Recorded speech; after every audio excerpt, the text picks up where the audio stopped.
Hi everyone, welcome to Unicorn Dust Designs. Today we are going to do some fall DIYs using some wood items. Let's get right into it. I'm going to start off using this salvage piece of wood. It's already on wheels. It's awesome. This was in my last Thrifted Thursday. If you did not watch it, definitely take a look. I'll link it up above.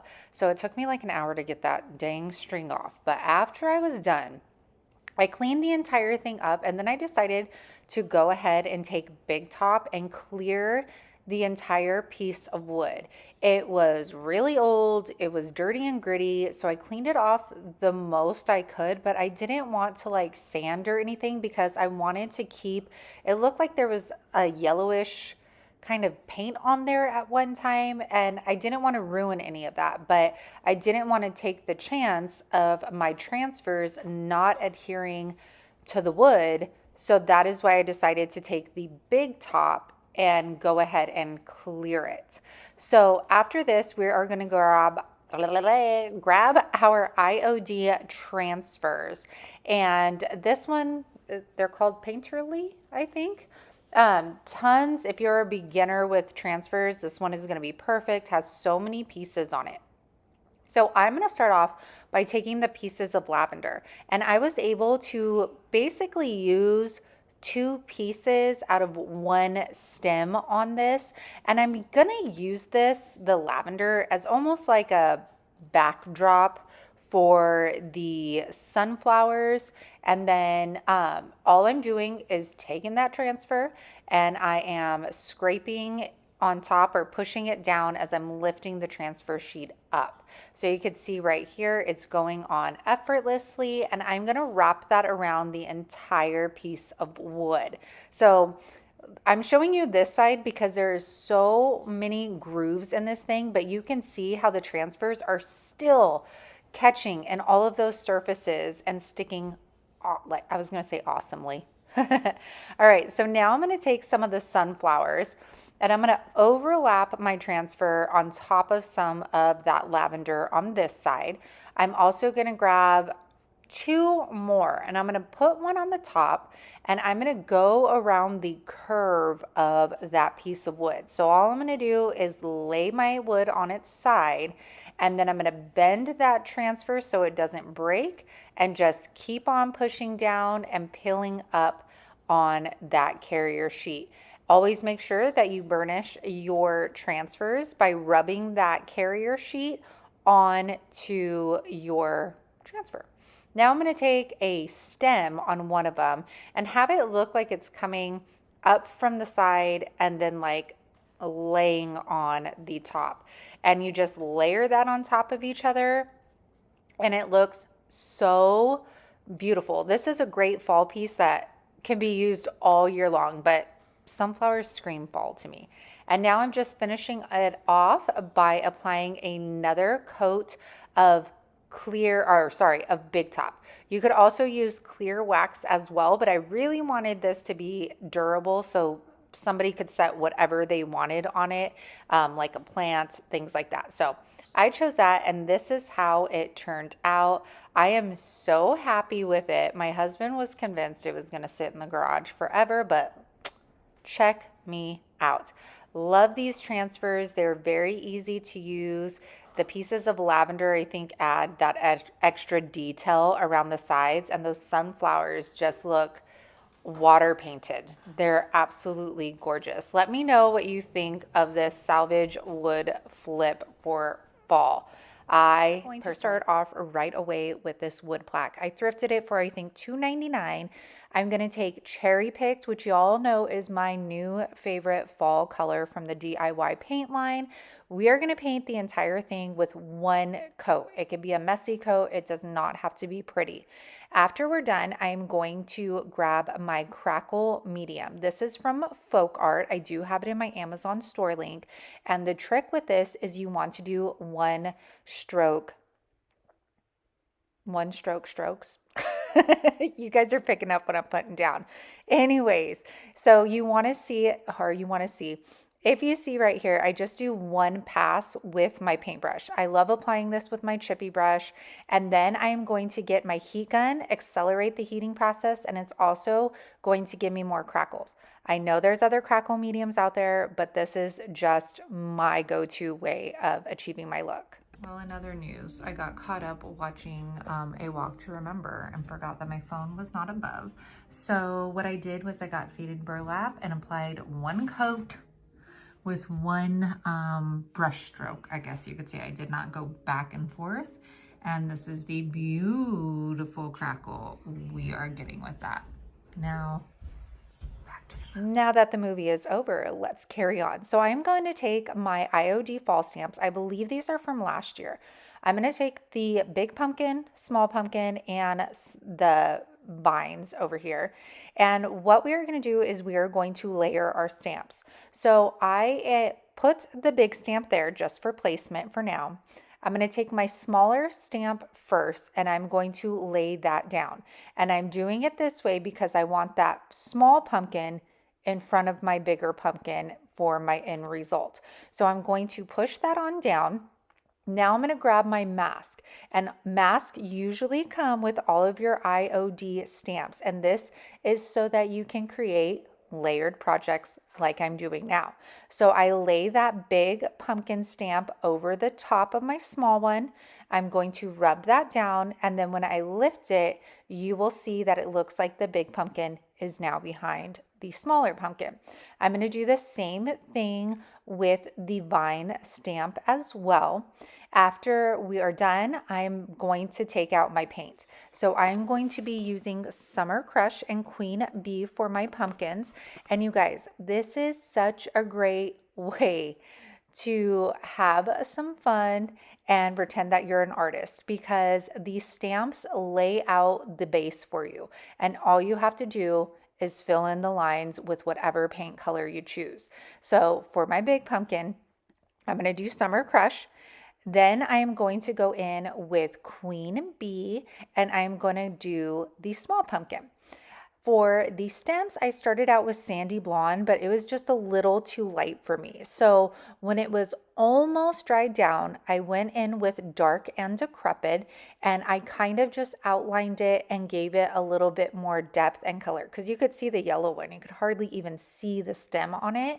So I'm just going to deepen that up with Dark and Decrepit. After that, I fill in our little vines with Fancy Farm Girl, which is, I think this is my go-to for fall and Christmas green. After that is all done, you're going to grab your stamps once again, and you're going to lay it on top of your pumpkins, and pow, look at that.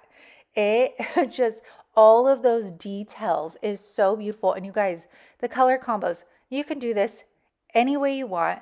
You could do it with any of the stamps you want. Like imagine this with the floral stamps or like the rooster stamp. Oh my gosh, possibilities are endless. So I'm just gonna lay the stamps back over, and then to clear it, I'm going to use my DIY clear wax, and then I just put a sawtooth hanger on the back of it, and we are done.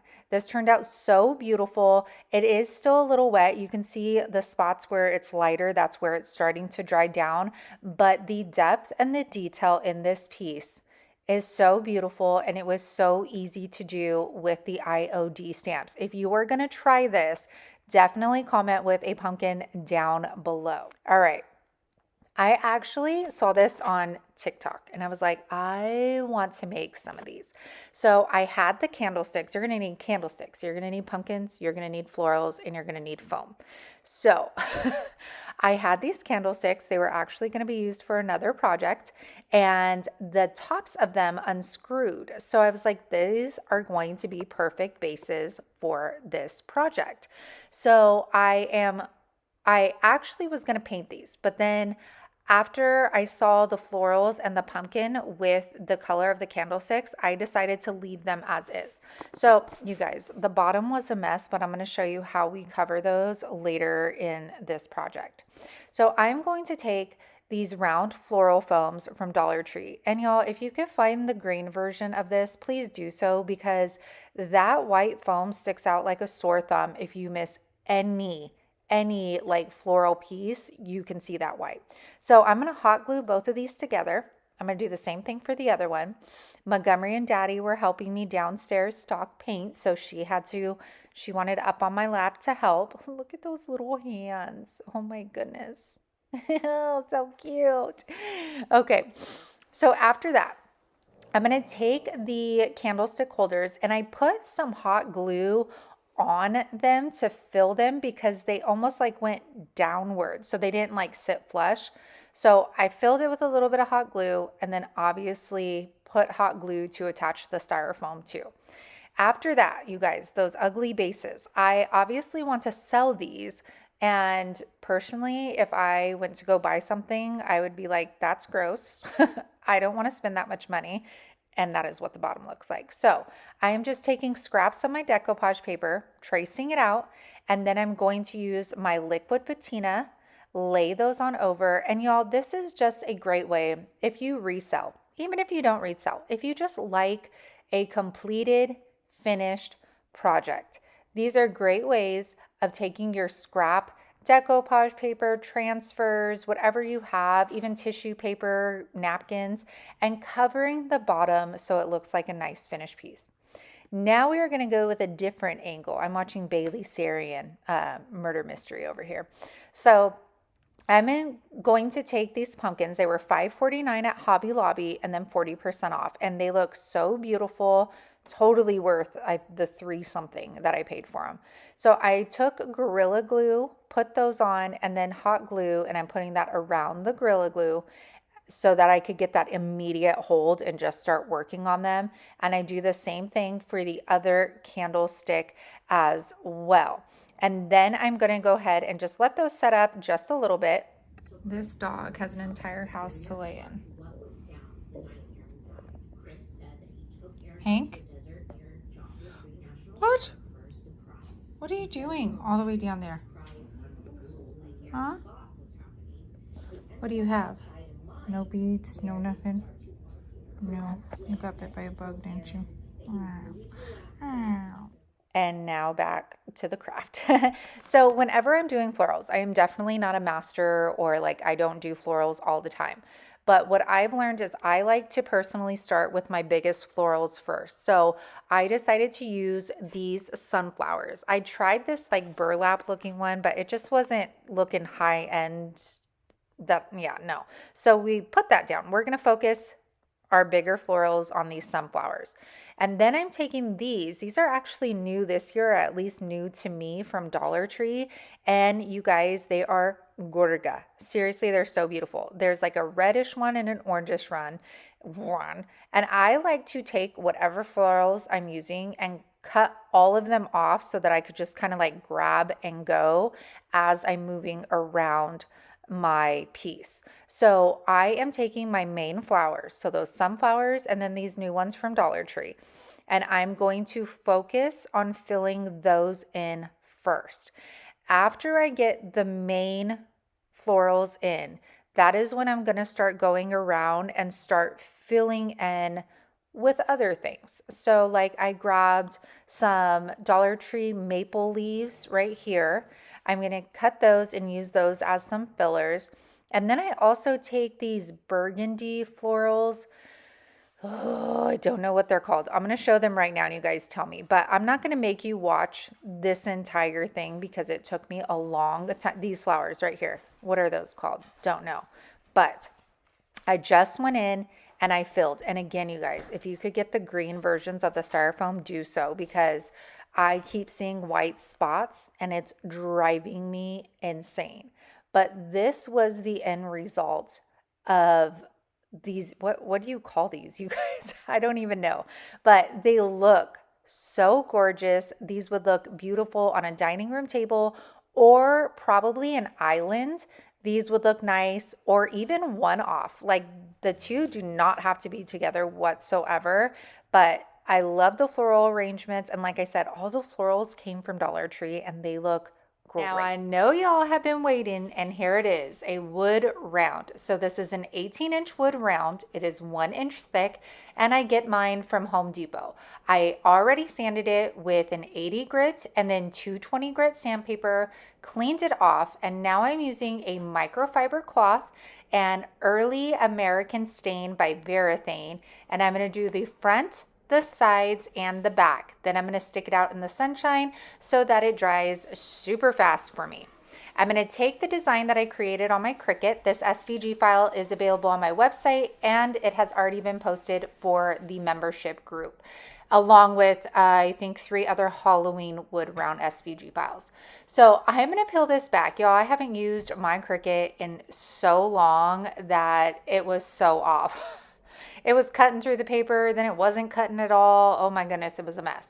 But after I peel my paper off, I am going to put this on the bottom half of my wood round. Now, I made this SVG file a little bigger than the wood round so I can make sure I had full coverage. My main objective was to get that center triangle all the way onto the wood round. So once I get it where I want, I'm going to go ahead and rub that down. I am using stencil vinyl from Oracle, and then this is Vinyl Ease transfer tape.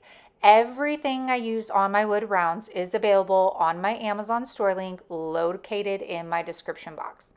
So once we peel that back, I'm going to tape the top off with some painter's tape because I want to paint the bottom half. I do not want to paint our top half.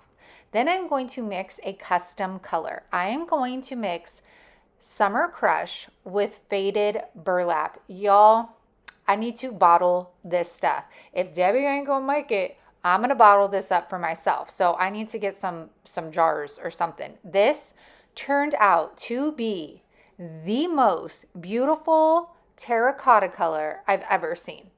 So after mixing that, I'm going to put it on to my plate. Y'all know how I do, and if you're new, I have tons and tons of wood round videos. Sorry, I just smacked my mouth right there. All right, now I'm going to take my sponge roller, and we are going to put 2 even coats of this paint color onto our wood round. After it is completely dried, that is when I do the side of my wood round. You guys, do you see how beautiful this color is? This is it dried down. It's gorga. Okay, so now I take the stencil vinyl off of these sides, and I'm just going to go back in with my sponge roller once again, and I'm going to paint the sides. I do not paint the back. The back is stained and it's pretty. Now we are going to weed the rest of the wood round. The trick with this is you need a super sharp weeding tool. When I first started, I gouged the crap out of my wood because I was not using a sharp tool. I use the Cricut weeding tool and I love it. The Dollar Tree one is actually pretty darn good too. So once we are done with that, I'm going to remove my painter's tape and I'm going to take the Hey Y'all stencil and put it on the top. In the SVG file, I also put Hello Fall in case you wanted to go that route with it. Once I lay it down, you guys, I was like, I'm not wasting that terracotta paint. So I grabbed like an ugly picture that I've painted twice and then this bunny and I covered them. I was not going to waste it. All right. So now because I was lazy and I didn't want to get another sponge roller out and another plate out, I just ended up stenciling the crinoline on. Crinoline is a beautiful ivory color, but it doesn't have a yellow undertone, which is why I like it. It almost reminds me of like chiffon by Rust-Oleum. It is perfection. After that dries, we are going to peel that off. And do you guys see that wood round? No bleeds whatsoever. Yes, it is absolute. I love this wood round so much. Okay, so once I'm done with this, and you can see when you weed it with the clay-based paint, there are no like flakes that come off. Now we're going to seal our wood round. I'm using water-based spar urethane. This is Varathane. It is, again, in my Amazon store link, or you could get it at hardware stores. You want to use spar urethane because it protects against the elements. So it's going to protect against humidity, UV rays, and all of that good stuff. I do 2 coats on the front, 2 coats on the back, 2 coats in the front, if your wood round is going to be directly in elements, meaning you don't have an overhang on your porch, then make sure you do a third coat of this on the front. Also, make sure you get the sides of your wood rounds. If any drips on the side and you leave it to dry, there are going to be cloudy little drip balls hanging from there, and we don't want drip balls. All right, so once this is all dried, we are going to add some accessories. I am going to triple knot this twine. I'm going to flip my wood round over, and I am going to line it up with that bottom design. You picking up what I'm putting down? Then I'm going to staple it. Now, I can say that you can pull the twine as hard as you can and wrap it around without hot gluing it, but if it's going to be in the elements, no matter how tight you pull that twine, it is going to eventually start sagging. So I decided to get my hot glue gun. This is the detailed one. And I put the littlest line of hot glue to keep this in place so that I don't have the chances of it sagging.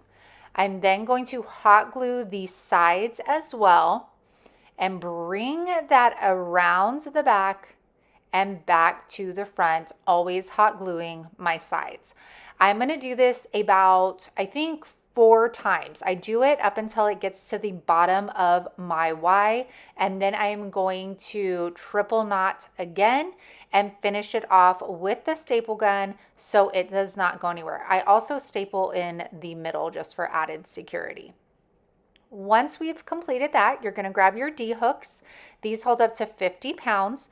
The screws come with it, and we are going to screw those in. I usually go 3 inches in, 3 inches down, about that. Now I just eyeball it, but that's what I used to measure. Once I am done with that, I am going to use the wired jute cord. You can most definitely use ribbon as well, but this has been my go-to for a while because I want the focus to be on the wood round, not the ribbon it's hanging from. And this has worked, so this is what I go with. And you just twist it on around and you're done. Now the fun part, accessorizing your wood round. I saw these pics at Hobby Lobby and I knew right away I wanted to make a wood round with them. I bent it up, and then I'm going to pull some of those branches up and staple some of these smaller branches first.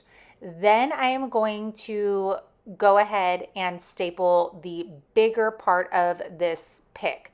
Now, my staple gun, the staples itself were not long enough, so I had to hammer some of these in so that it would stick.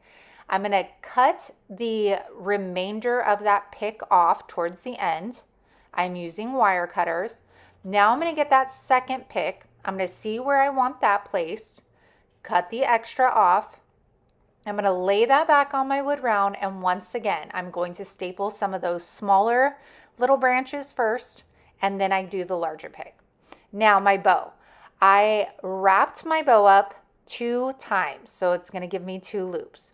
Then I'm going to cut some ribbon for a tail. That's what I'm doing right here. I go ahead and dovetail those. I do have a ribbon video that I do in real time. I will try and remember to link that in the description box. I'm also going to cut a third piece, and this is going to be our little cylinder, and this is going to go on the top. Now we are going to take all of these pieces that we have, and we are going to stack them on top of each other. I lied. We're going to fold the main ribbon in half, cut some notches in it. Now we're going to stack it all up on top of each other. I'm going to get a zip tie. You could get zip ties at Dollar Tree.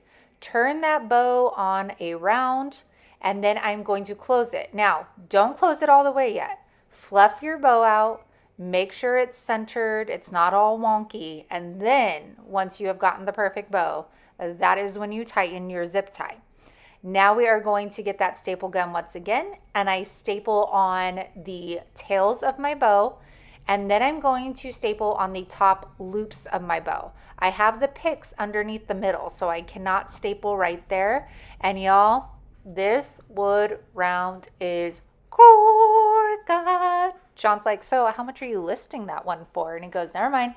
I already know it's going on our front door. And I was like, I think so. I mean, everything about this, the color combo is absolutely beautiful. I don't even think this has to be specifically for fall, which is great. Love the fabric ribbon and the picks. It's my favorite. I say that all the time, but like this one is amazing, and it was inspired by my sister-in-law, Shanda. Next two DIYs are going to be very easy. I am taking this free frame that I found on the side of the road. I'm going to take the flowers off, and then it had like a wired hanger on the back. All I'm going to do is loosen that up so I could bring the wire up so it's not visible from the front anymore. I'm going to take, you guessed it, Summer Crush, and I'm going to go around the frame. I'm just doing a messy coat because I still want some of that gold peeking out through the Summer Crush color. After that completely dries, I'm going to top it off with some Big Top, which is our hard clear coat. And you could also use clear wax as well, dark wax. This frame had some detail in it, so either way, it would look gorgeous. After it completely dries, I'm going to take the white wax from DIY. And if y'all have not tried these waxes, seriously, they are so buttery smooth. I'm going to wipe that wax back with a paper towel. And when you use Big Top, your wax is going to wipe back a lot easier than when you do wax. So it's all in the details. It's perfection. Now I'm going to take more picks. These are from Hobby Lobby as well. And you guys, when they're 50 to 40 off, these picks were like $3 each, I think. And look at how full they are. So taking one of the wires from one of those flowers, because it was thicker, I used that to twist up my main pick. I took off the pumpkin from the other one because it was just too much. I'm going to find my placement for the second pick, kind of trying to hide the tail of the pick underneath. But before I do that, I'm going to take one more wire and get some of these smaller little branches on that pick, and I'm going to pull it really hard and then twist it so it is nice and tight. Now we're going to get that other pick, and I am going to kind of tuck it up underneath that pumpkin and its leaves. I'm going to take another one of those like thicker wires from those flowers, and I am going to also attach this one on. So the thicker wire I put like next to the thickest part of the pick, and then I get like that little like floral wire, and that's what I use to get these smaller branches as well.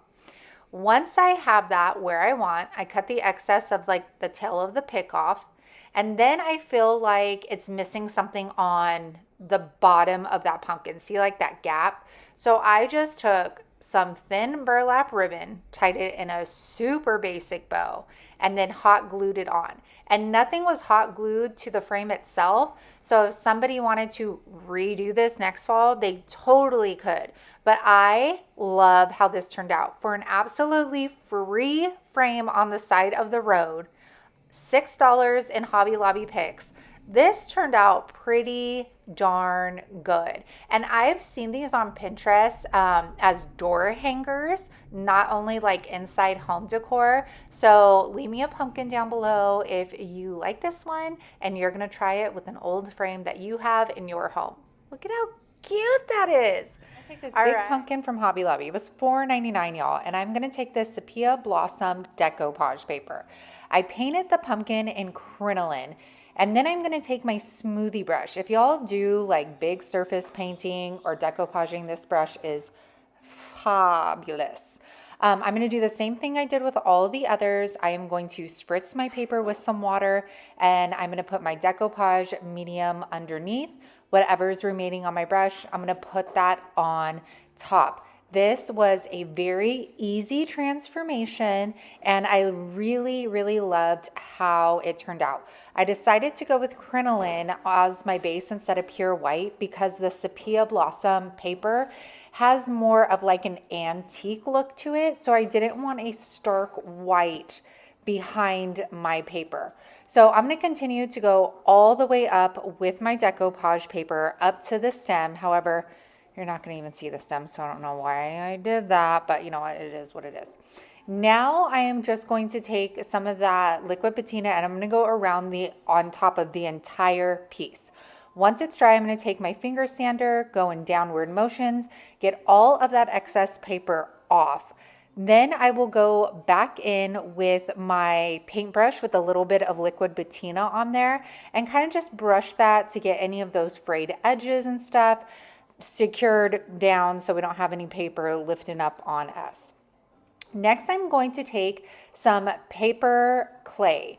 And is that all right? Yeah, paper clay. And I am going to create a stem for this. I thought this paper and the size of it looked really upscale and I wanted the stem to match that. So I decided I was going to create my own. So I got the paper clay and I'm going to push this down. I have to say, I've worked with a lot of the clays so far and the paper clay is very easy to smooth down, I guess you can say.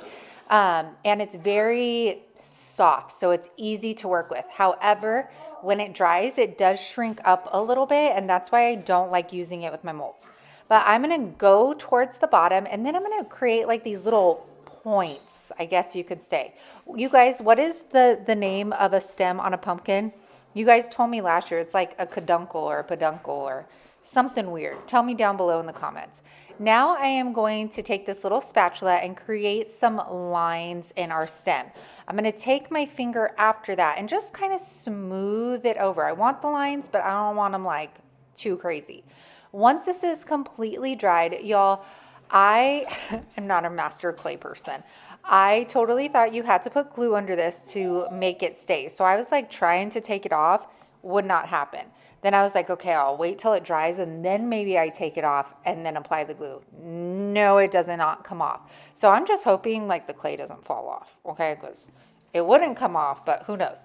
I'm gonna take Dark and Decrepit for the stem color and I'm gonna brush that on and then I'm gonna take off some of the excess with a paper towel. You could use the Dark and Decrepit liquid patina as a glaze, as a stain, even as a decoupage medium. Possibilities are endless with the liquid patinas that we have. But I'm gonna go all the way down the stem and I then thought, you know what? I'm gonna add some white wax on here so that it brings out, you know, the lines we created in the stem.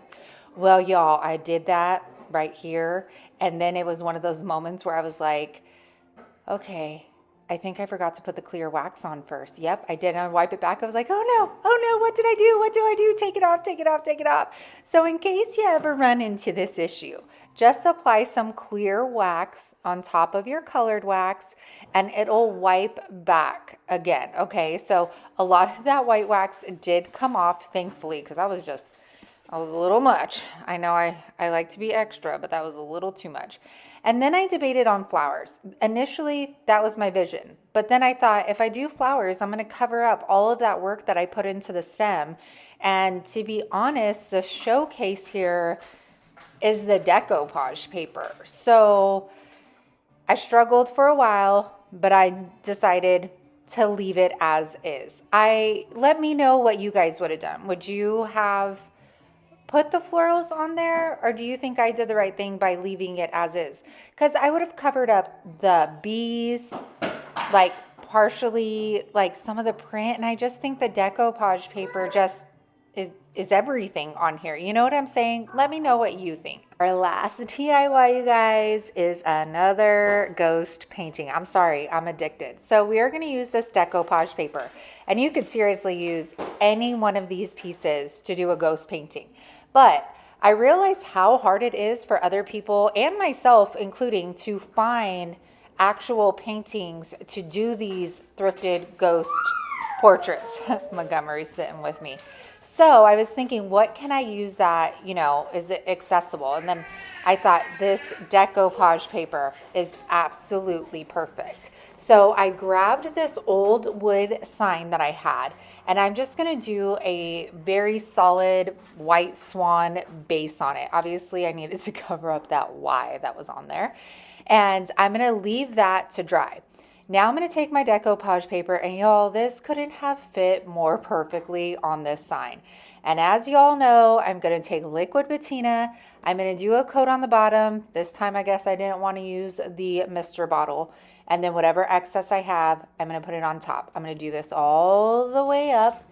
And then I'm going to repeat the process of sanding in downward motions to take all of that excess paper off. Now, my dad on the last one, he was like, you should have watered down some blue and black and darkened the sky. So this time, I thought I would take his advice and try it. So I got some blue and black acrylic paint, watered it down, and then I went over the sky. I went over the like trees and everything because I knew eventually I was going to paint the trees. So the only thing I didn't do it over was the barn. You guys have to think of, if you want to try these, it's like paint by number, except for the ghost that you are painting on. This is a paint by number kind of jam, okay? I promise I'll make it easy for you guys. I wanted to darken up the sky just a little bit more and make it look kind of like it's moving. So I darkened up that water a little bit more. And then I wanted to add a darkening. I wanted to darken the shadows on the bottom. I swear, explaining how to paint this is not the easiest, you guys. All right. Then I created a moon. All I'm doing is a half circle here. I wish this was easy to film because I moved this darn thing around I don't know how many times and ways. So I'm just filling that moon in, and then I'm going to take some it was like a nude yellowish color, and I am going to layer that in with the white. Don't be afraid to play around with your colors. You can't ruin it. See that like little nude yellow right there? And then I'm going to do some little speckles of gray to make them look like the little craters in the moon. Very easy. And all this I'm doing while the paint is all wet, each layer. Now I'm moving on to the trees. When I'm doing the trees, I put out like 4 colors, like a red, an orange, a brown, a yellow. And I just start with my darker color, and then I go in with the lighter colors. And again, it's like a paint by number. Use your picture as a reference, like put those dark colors where the dark leaves are, and then layer. I'm layering with yellow now. I do the same thing with the other side, except for this side, I wanted to make the leaves, or the trees, I should say, different colors. So I did one like lighter, darker, medium. I won't put you through watching me do all of the trees again. But now we are going on and we're doing the bats again. So once again, it's like drawing the birds. Remember when we used to draw houses when we were little, and then we would draw the little birds in the sky, the little swoop, swoop. It's exactly like that, except you're putting downward points on their wings, or like a half a diamond, the bottom of a diamond. Does that make sense? All right. And I wanted to add, since there were a lot of doorways, I'm going to add some spider webs. I just grabbed the thinnest paintbrush I could find, and I started going for it. And y'all, again, I am not a pro. Most of this stuff I had to Google how to draw spider webs, how to draw bats, and then I would just practice a couple times on a scrap piece of paper, and then I just went with it. Montgomery's having a grand old time with Legos right now. And I do it a couple other places you could see up here on the right. Now we're doing the ghost. So I'm taking white. This one's kind of peeking out of the door frame right here. And again, sorry if I'm saying and again, but I did do this in the last video as well. We're going to layer with some gray acrylic paint. And again, while this is wet, I am going over the gray with the white. I'm not changing brushes. I'm using one brush and just going back and forth between the white and the gray, creating layers. And you're going to just do this off and on until you get the look that you are wanting. So I continue to do that, and then I kind of dry it down, and then I'm going to take this black marker and draw in the eyes of that ghost. I'm going to move over to the inside. That brush was not working for me. And we are going to make another blobby ghost. You can make like the bottoms like wispy. You could do like a straight edge. It's completely up to you. We're gonna do the shadowing over here, and this one you could see a little better how I'm just going right on top of that gray, and then I will go back over it with white, going with gray again. Now I wanted to try a sitting ghost. I did not know how this was gonna go. This is where I was like, this is looking very not right. But I went with it, and then I even decided to add an arm because that's how I roll, and it ended up being fine. I was just trying to think of the natural way a ghost arm would flow. Oh my gosh, I'm a mess. But you guys are picking up what I'm putting down. So I am going to, here you go, Nugget. Sorry, I'm recording while she's up. So we know, we can only imagine how hard that is. And then I'm just gonna do a circle pumpkin right here. So I just put a circle shape. I dry it just to see if I need to darken it up a little bit more. So I go in with another layer, and then I'm going to create a stem right there on top, and that pumpkin is done.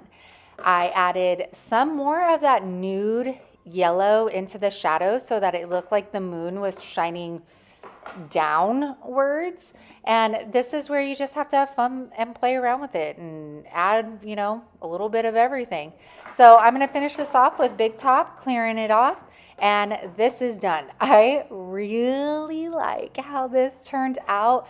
It was perfect for this painting a ghost trend. I love it. I've been having so much fun doing these. It just kind of gives me a break from like my everyday kind of DIYing that I do, and it just allows me to have fun. So hopefully you guys like it. That's why I'm putting them at the end of the videos, because I know it's not everybody's jam, but I've just been having fun being creative. Thank you guys for being here with me, and I'm going to see you on Thursday.